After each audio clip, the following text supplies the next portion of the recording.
This is a presentation on the interaction between supply and demand in a market.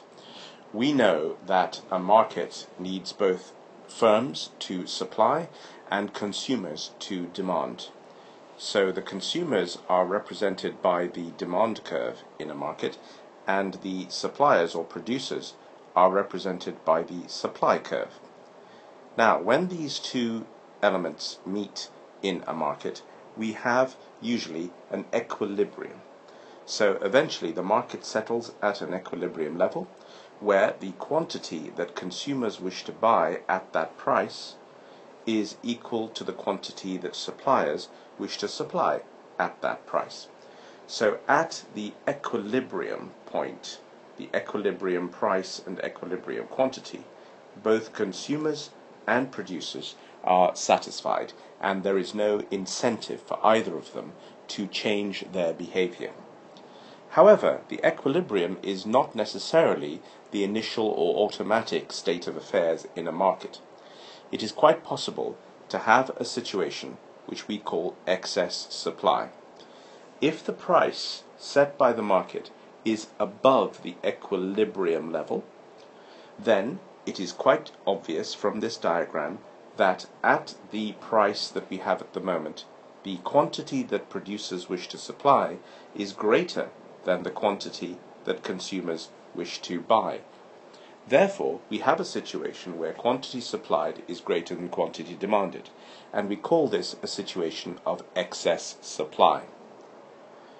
On the other hand, it is also possible to have a situation of excess demand.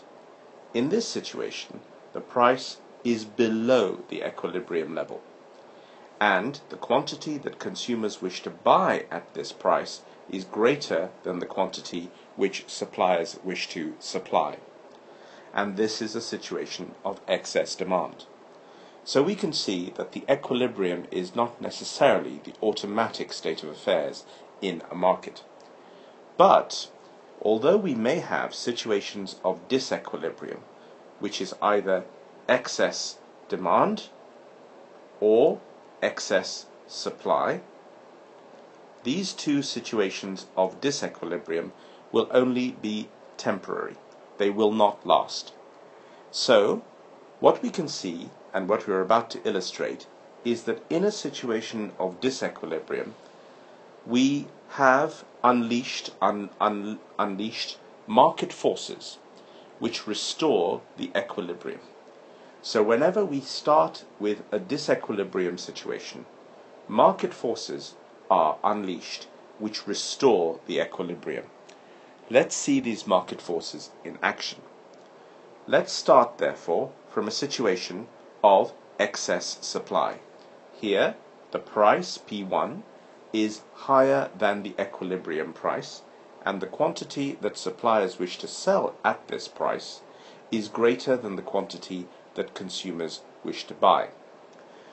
Now, when suppliers see that they have a situation of excess supply, what they will see is that they can't sell all the goods that they are producing. They have unsold stock. And this will prompt the suppliers to reduce the price, to get rid of their unsold stock. On the other hand, we can start with a situation of excess demand. Here, the price is well below the equilibrium, and the quantity that consumers wish to buy is far greater than the quantity that suppliers wish to produce. Here, the suppliers can see that customers want to buy more goods than they can sell, and this will motivate them to increase the price of the goods.